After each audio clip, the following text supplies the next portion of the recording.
Bom dia, meus irmãos, graça e paz em nome de Jesus. Hoje eu estou de uniforme porque depois do culto, eu e Elda iremos visitar o Jorge. De lá nós vamos para o retiro de casais e lá o traje hoje é esse.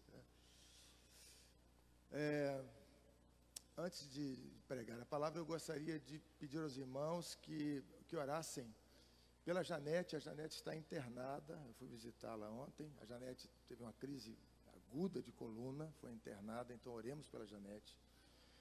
E oremos também pelo George. O George, o nosso querido irmão, que dá aula na escola dominical. O George teve um problema cardíaco e está na UTI do Barrador.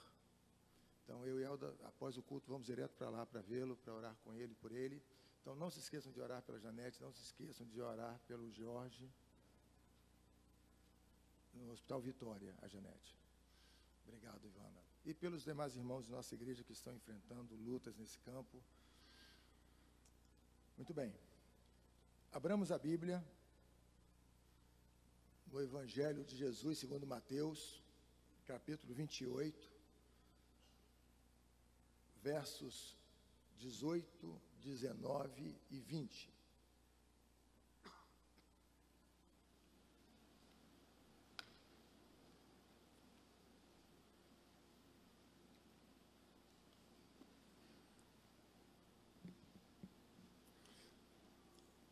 Onde encontramos Jesus, aproximando-se, falou-lhes dizendo: toda a autoridade me foi dada no céu e na terra. Ide, portanto, fazei discípulos de todas as nações, batizando-os em nome do Pai, e do Filho, e do Espírito Santo, ensinando-os a guardar todas as coisas que vos tenho ordenado. E eis que estou convosco todos os dias até a consumação do século. Amém. Vamos reclinar nossa fronte e vamos orar.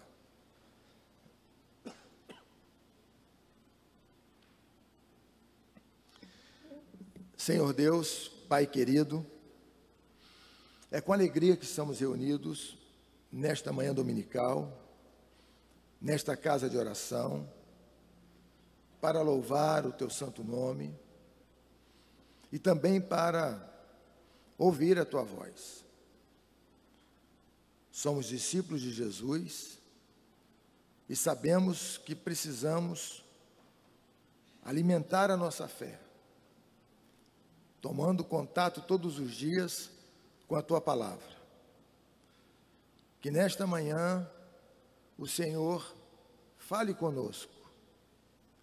Que nesta manhã sejamos todos visitados pela ação poderosa, restauradora, consoladora e transformadora do teu Espírito. Queremos, Senhor, colocar diante de ti a vida de nossos irmãos enfermos. Que o Senhor os abençoe, que o Senhor os guarde, que o Senhor os restaure, que o Senhor use os médicos que estão cuidando desses irmãos e também os medicamentos, para que esses nossos amados se recuperem plena e totalmente dessas enfermidades. Em nome de Jesus, ministramos como igreja a tua bênção sobre esses amados. Em Cristo e para a tua glória que oramos. Amém e amém. Há algum tempo eu participei de um debate numa rádio evangélica aqui do Rio de Janeiro.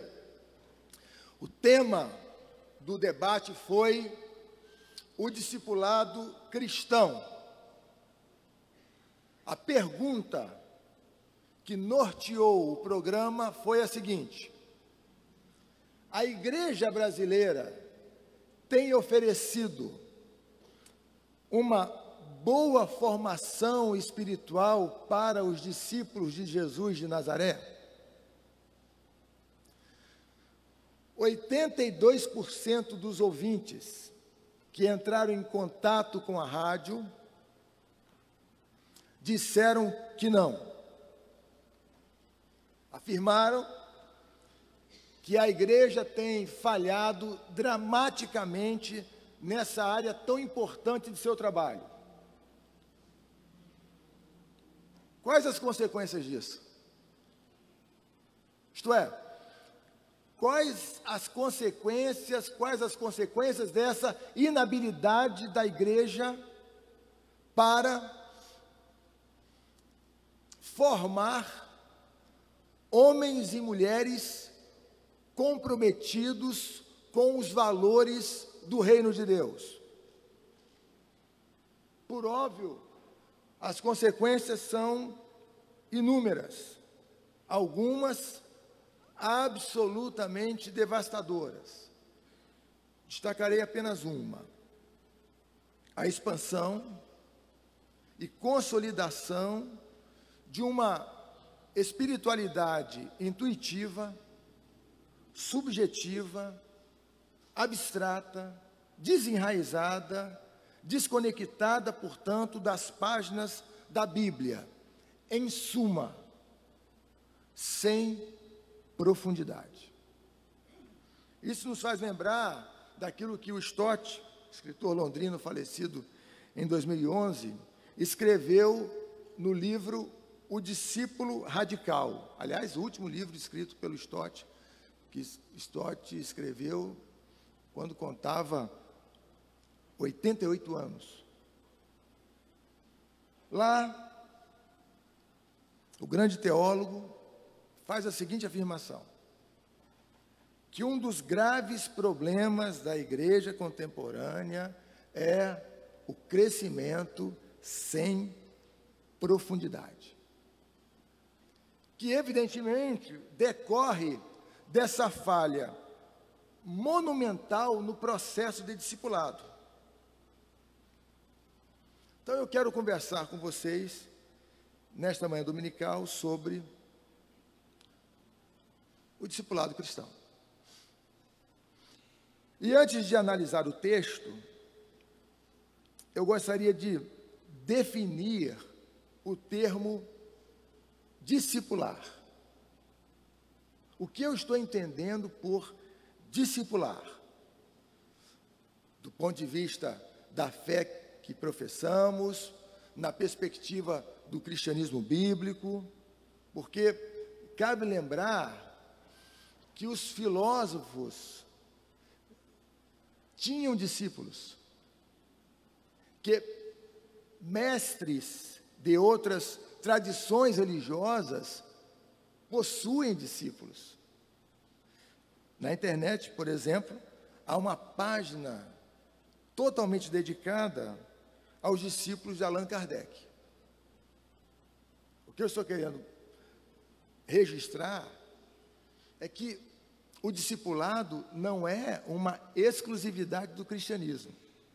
Então, de qual discipulado nós estamos falando? O que significa discipular na esfera de nossa tradição? Bem, eu elaborei aqui uma definição muito modesta, mas que vai nos auxiliar tanto a refletir sobre esse assunto, quanto a distinguir o discipulado que deveria ser praticado pela igreja. Discipular consiste em, prestem atenção aí que é matéria de prova, ensinar as pessoas a fazer o que Jesus disse, em termos singelos. Ensinar as pessoas a fazer o que Jesus disse. Notem que nós estamos diante de uma definição cuja natureza é cristocêntrica. Nós estamos falando sobre um programa de aprendizagem centrado na pessoa de Cristo. Logo, no centro do discipulado realizado pela comunidade dos remidos está a pessoa de Jesus. E eu vou desenvolver um pouquinho mais essa definição. Discipular é ensinar. Como? Como ensinamos? Ensinamos por meio de sermões, palestras, aulas, por meio de cânticos que apresentam os grandes temas da fé que professamos. Essa seria a dimensão verbal da transmissão dos ensinamentos cristãos. Ensinamos por meio da distribuição de literatura, livros, folhetos, devocionários, bíblias, e, é claro, através do exemplo, para que as pessoas que olharem para a nossa vida fiquem sabendo como vivem aqueles que seguem os passos de Jesus. Um amigo meu costuma dizer que para qualquer pessoa que nos perguntasse como devem viver os cristãos, nós deveríamos poder dizer o seguinte: você quer saber como devem viver os cristãos? Vá lá para casa, fique uns 15 dias com a gente e você saberá como os cristãos devem viver.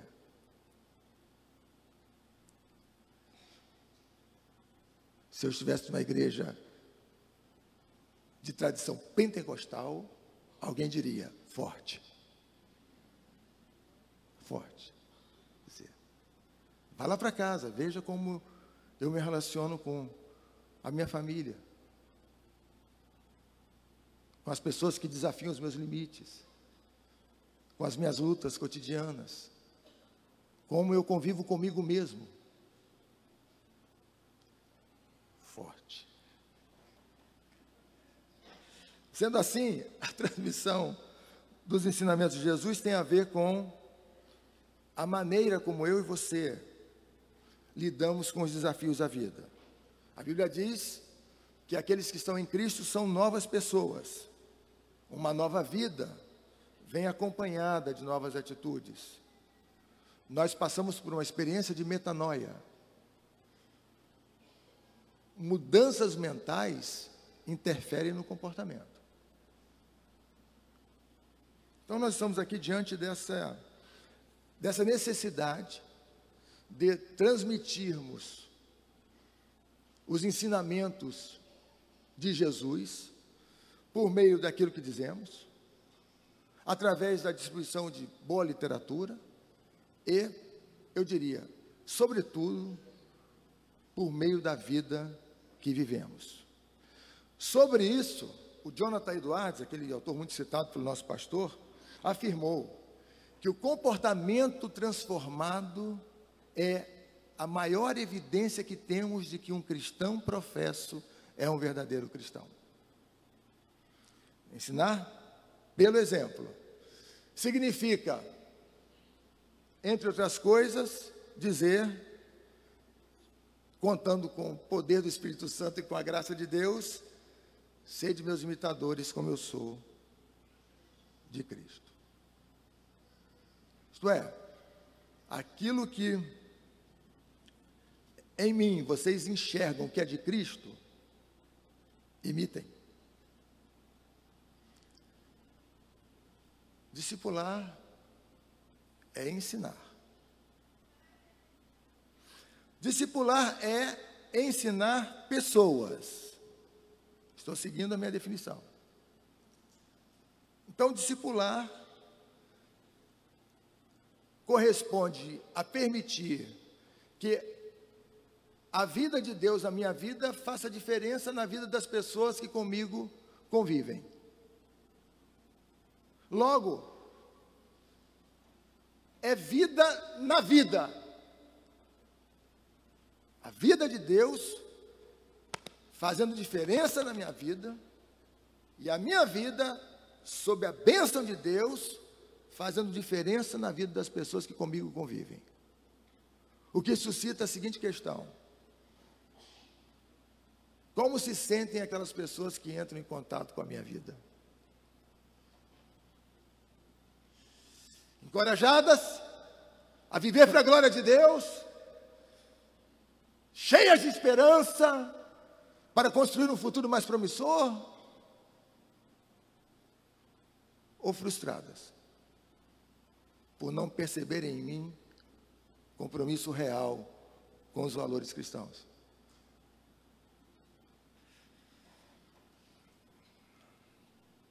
O ministério de discipulado envolve companheirismo,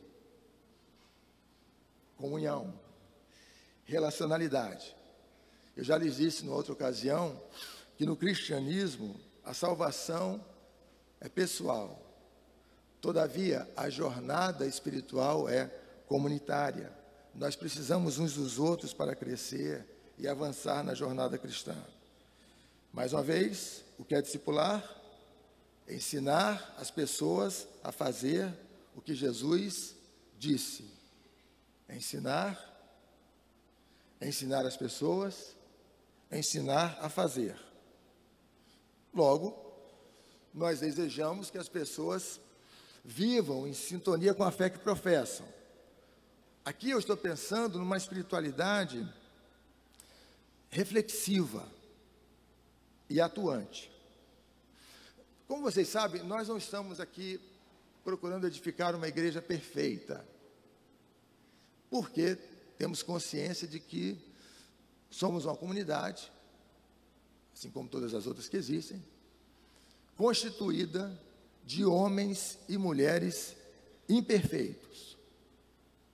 Mas estamos trabalhando para edificar uma comunidade formada por pessoas que avançam na santificação, por pessoas comprometidas com o progresso espiritual, dotadas de uma espiritualidade reflexiva, combativa, profunda, densa, atuante.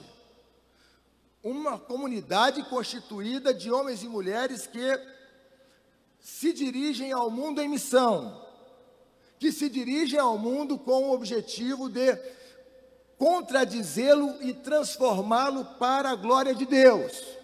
Uma comunidade constituída de pessoas que sabem que Deus fará novas todas as coisas.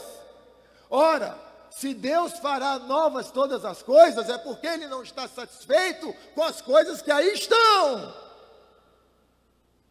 E se Ele não está satisfeito, nós também não estamos satisfeitos.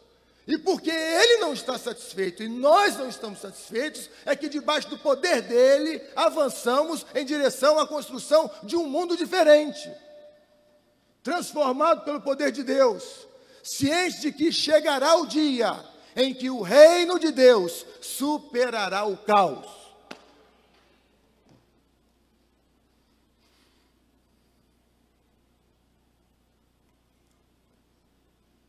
Vou pregar daqui a pouco no retiro, eu tenho de falar baixo.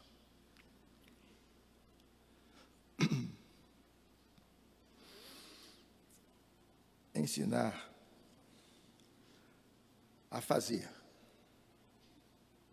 A fazer o quê? O que Jesus disse. Discipular é ensinar as pessoas a fazer o que Jesus disse. Então, nós só estamos autorizados a ensinar o que Jesus ensinou.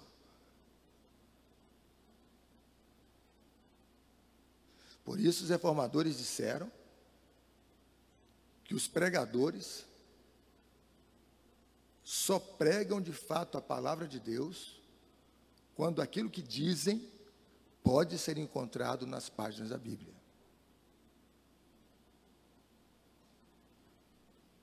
Então, voltemos os nossos olhos para o texto. Mateus 28, verso 20, parte A. Ensinando-os a guardar todas as coisas que vos tenho ordenado. Então, ensinar o que Cristo ordenou. Ensinar o que Cristo ensinou. Então, vejam como fica evidente que discipular consiste em ensinar as pessoas a fazer o que Jesus disse. E notem como o tema discipular alude ao trabalho da igreja. Mateus 28, 19, ide, portanto, fazei discípulos de todas as nações. Aquele que disse vinde, também disse ide. É mais ou menos o seguinte: Deus chama a gente e depois usa a gente para chamar outras pessoas. Essa é a dinâmica. Então, note que o nosso trabalho estará incompleto caso anunciemos o Evangelho, sem que, contudo, nos comprometamos com o crescimento daqueles a quem Deus chamou para si. Isso coloca o nosso sermão no campo do discipulado. Então, não há a mínima dúvida de que Deus espera que eu e você preguemos o Evangelho, plantemos novas igrejas locais e contribuamos para que aqueles que Deus chamou para si cresçam, se desenvolvam e assim tornem-se mais parecidos com Jesus de Nazaré. Eu não tenho nenhuma dúvida de que a nossa comunidade já compreendeu que a missão cristã é tanto evangelização quanto ação social. Não tenho nenhuma dúvida quanto a isso. Agora, nós estamos reafirmando nossa convicção de que a missão cristã também é tanto evangelização quanto discipulado. Nós precisamos atuar no mundo a partir de uma visão integral daquilo que Deus espera que realizemos para a sua glória. Por que discipular é tão importante? Por inúmeras razões. Em primeiro lugar, porque Deus deseja, e preste atenção, que todo cristão seja espiritualmente maduro. Romanos 8, 29, parte A. Porquanto, aos que de antemão conheceu, também os predestinou para serem conformes à imagem de Cristo. A partir desse texto e de outros que poderiam ser lidos, concluímos que fomos predestinados para a salvação e para o crescimento espiritual. O alvo maior do crescimento espiritual é que eu e você nos tornemos pessoas parecidas com Jesus de Nazaré. Agora ouçam. A única área de nossa vida na qual Deus espera que permaneçamos crianças é na que diz respeito à malícia. 1 Coríntios capítulo 14, verso 20. Irmãos, não sejais meninos no juízo. Na malícia, sim, sede crianças. Quanto ao juízo, sede homens amadurecidos. Este texto aqui coloca em relevo a dimensão ética do cristianismo, que nos diz que devemos nos afastar de todo comportamento malicioso, desrespeitoso, indigno dessa nova vida que celebramos em Cristo Jesus. Essa é a única área em que Deus espera que eu e você permaneçamos crianças, na que diz respeito à malícia. E isso vale para todos nós, jovens, adultos, homens e mulheres. E por que é tão importante que alcancemos um nível mais alto de maturidade espiritual? Porque a fé madura permanece firme. Não posso gritar. Firme, indiferentemente das circunstâncias. Mas como é que se diz isso? Você tem que dizer isso com mais ímpeto mesmo, né? Vou repetir. Por que é tão importante que eu e você cresçamos espiritualmente, amadureçamos na fé? Porque a fé madura permanece firme, indiferentemente das circunstâncias. Essa fé madura é a fé abacuquiana. É a fé caracterizada pela locução ainda que os campos não floresçam, ainda que o fruto da oliveira minta, ainda que as coisas não ocorram como nós gostaríamos que ocorressem, ainda que não haja saúde, não haja emprego, ainda assim nós nos alegraremos no Senhor, nós buscaremos a face de Deus, nós não nos entregaremos ao desespero, nós não congelaremos a ansiedade, porque nós sabemos que a nossa vida está nas mãos de Deus, todas as coisas pertencem a Deus, e porque nós somos de Deus, haveremos de completar essa carreira que nos foi proposta por Deus, porque aquilo que Deus começou, Ele completará em nome de Jesus. Aleluia! Deus! A questão aqui é Deus! Em Deus! Para a glória de Deus! Sob o poder de Deus! Puxa! Aleluia! É isso! É isso! É por isso que a gente tem de crescer, avançar na fé, celebrar essa fé madura, que nos fará permanecer firmes perante a tempestade. E o que é fé? Fé é a certeza de que Deus, cujo caráter é imutável, haverá de realizar todos os seus propósitos e cumprir todas as suas promessas. Deus, cujo caráter é imutável. Deus, aquele que não muda em sua existência, passam-se os anos, Deus permanece o mesmo. Ministrei uma palestra há alguns anos para um grupo de jovens universitários aqui no Rio de Janeiro. O tema era o exercício da espiritualidade no mundo pós-moderno. Lá num determinado momento da palestra, eu falei sobre a minha experiência com Deus. E um acadêmico de direito me interpelou dizendo: o senhor estava indo muito bem até agora, mas agora começou a falar sobre Deus. Aqui é um ambiente universitário. Aqui nós não falamos sobre Deus. Deus é coisa da religião. E tem uma coisa, não quero ser ofensivo, mas na minha opinião, Deus já era. E ele não queria ser ofensivo, hein? Eu sei que você não vai concordar comigo, mas eu penso assim: Deus já era. É o que eu lhe disse. Se você está afirmando que Deus já era, eu, como cristão, tenho de concordar com você. É o que ele me disse, o senhor não deve ter entendido. Vou repetir. Eu estou afirmando aqui, perante os meus colegas e o Senhor, que Deus já era. O senhor entendeu o que eu lhe disse? Entendi.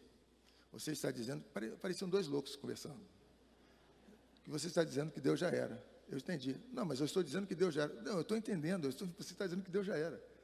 E eu concordo com você, vou dizer por quê. Eu concordo com você porque essa teologia é boa.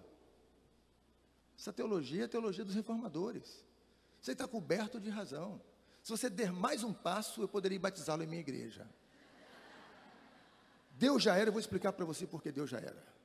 Deus já era porque antes de você ter nascido, Deus já era. Antes dos teus pais terem nascido, Deus já era. Dos teus avós terem nascido, Deus já era. A sua teologia é correta, corretíssima. O que você está dizendo é exatamente o que os reformadores disseram, que tudo aquilo que Deus é, Ele sempre foi. E tudo aquilo que Deus é e sempre foi, Ele sempre será. Aleluia! Você é quase um crente. É isso. É essa fé que nos move e que nos coloca de pé para brigar a boa briga. Então, a questão decisiva é saber que somos de Deus. Estamos nas mãos de Deus e Ele completará a obra. Por que discipular é tão importante? É importante porque corrige algumas formas inadequadas de seguir a Cristo. Eu destacarei duas. A primeira delas encontramos em Mateus 26, versos 58. Mateus 26, 58.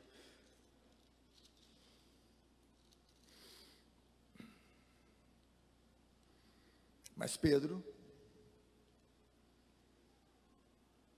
o seguia de longe até ao pátio do sumo sacerdote. E, tendo entrado, assentou-se entre os serventuários para ver o fim. Aqui encontramos o querido Pedro, discípulo de Jesus, seguindo-o, no entanto, de longe. É claro, Jesus fora preso, Pedro não queria ser identificado como um dos discípulos de Jesus. Mas é evidente que não é assim que o Senhor Jesus espera que o sigamos. De longe, sem compromisso. Eu diria o seguinte, que há pelo menos 3 compromissos que todo cristão cujo coração tenha sido de fato regenerado pela obra do Espírito Santo, com base no sacrifício de Jesus de Nazaré,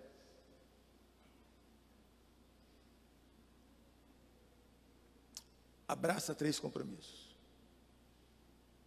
O primeiro deles, com Cristo, no sentido de seguir os seus passos, seguir os passos de Cristo. Esse é um de nossos compromissos fundamentais. Seguir os passos de Cristo quando você sai de casa e enfrenta o trânsito da Barra da Tijuca ou do centro da cidade. Naquele momento em que você, obrigado, irmão, ao receber uma fechada, você canta Castelo Forte.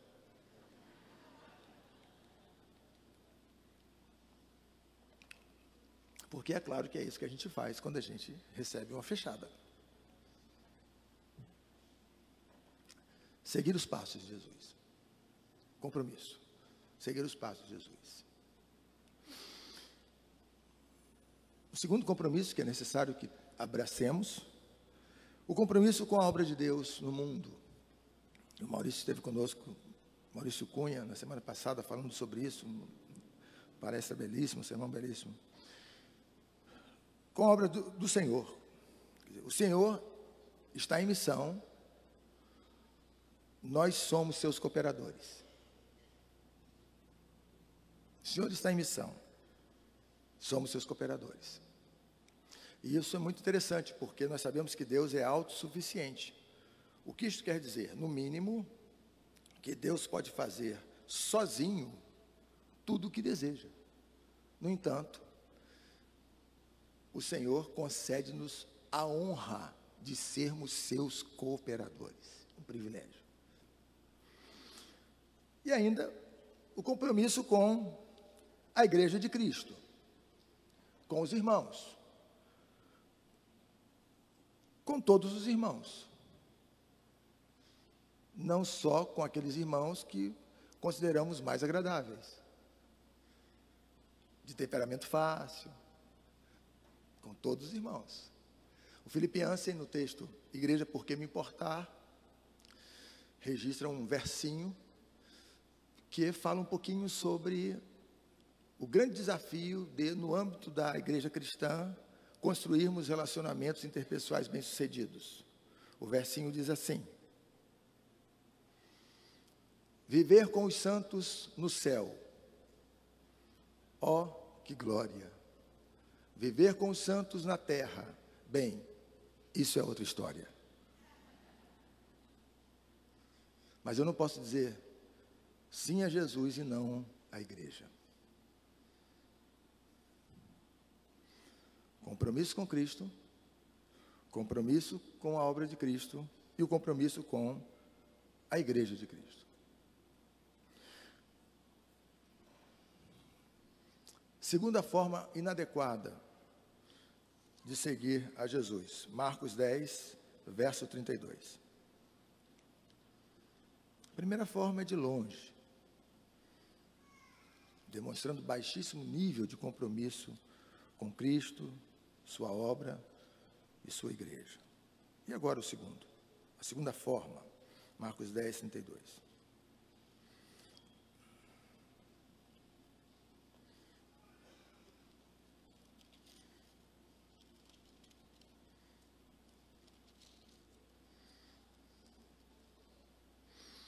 Estavam de caminho, subindo para Jerusalém, e Jesus ia adiante dos seus discípulos. Estes se admiravam e o seguiam. Coisa boa, os discípulos estão seguindo a Cristo. E o seguiam, tomados de apreensões. Parte A do versículo. Os discípulos estão seguindo a Cristo, e é exatamente isso que nós, discípulos, devemos fazer, devemos seguir a Cristo. Todavia, os corações desses homens estavam cheios de apreensões. Por óbvio, não é assim que Cristo espera que o sigamos. Cheios de apreensões, marcados pela ansiedade, entregues ao desespero, emocionalmente perturbados, sem nenhuma confiança, sem nenhuma expectativa da ação de Deus. O que a Bíblia nos diz é que eu e você devemos, presta atenção,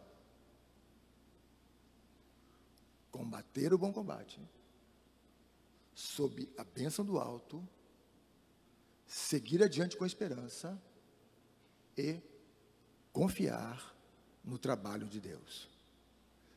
Deus está trabalhando. É necessário que confiemos no seu trabalho, para que assim sigamos adiante com mais leveza, com mais alegria, com mais esperança. Por que é tão importante que a Igreja de Cristo discipule aqueles homens e aquelas mulheres que foram alcançados pelo poder do Evangelho, para que a igreja se desenvolva com profundidade, para que nós contribuamos para a formação de cristãos maduros, comprometidos com Deus, comprometidos com a obra de Deus e comprometidos com a família de Deus. Vamos reclinar nossa fronte e vamos orar.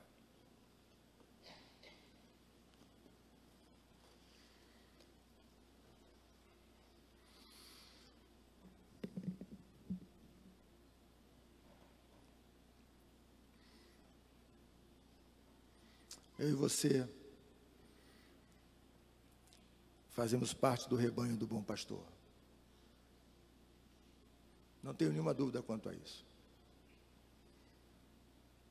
Em razão de termos sido alcançados pelo poder do Evangelho, fomos tornados discípulos de Jesus.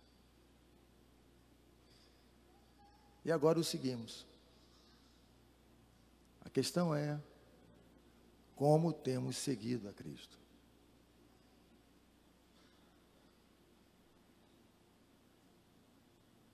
Marcados por esses compromissos, com a alma leve, com a ciência de que Deus conduz todas as coisas, ciência de que Deus está trabalhando. ciente de que todos os amanhãs estão nas mãos do Senhor? Hoje é um domingo especial para que eu e você façamos um autoexame. Somos discípulos de Jesus. Mas que tipo de discípulos somos nós? Somos discípulos engajados na obra de Deus, na promoção do reino de Deus? Discípulos marcados pela paz interior? Senhor Deus,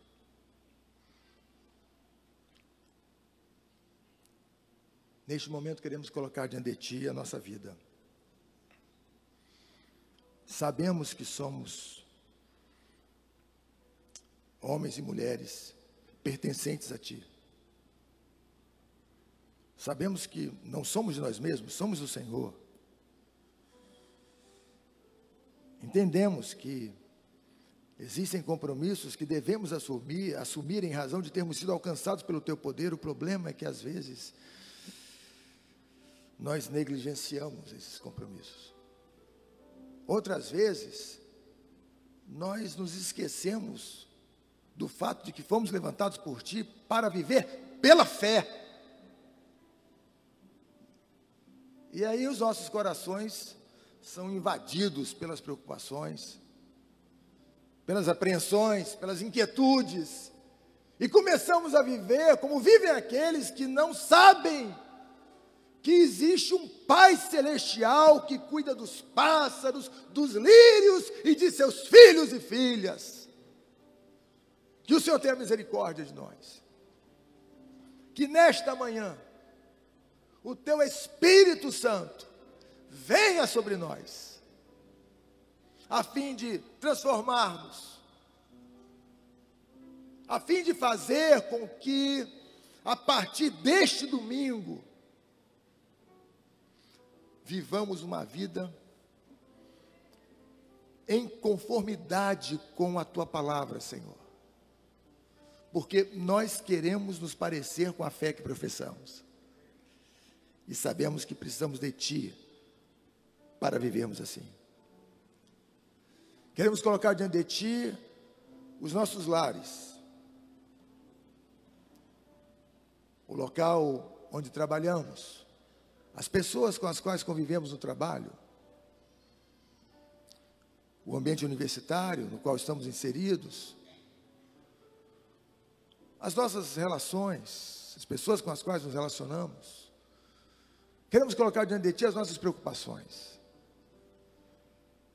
aquelas coisas que nos inquietam, porque nós não queremos voltar a viver como vivíamos antes de termos sido alcançados pelo Teu poder. Que o Senhor tenha misericórdia de nós.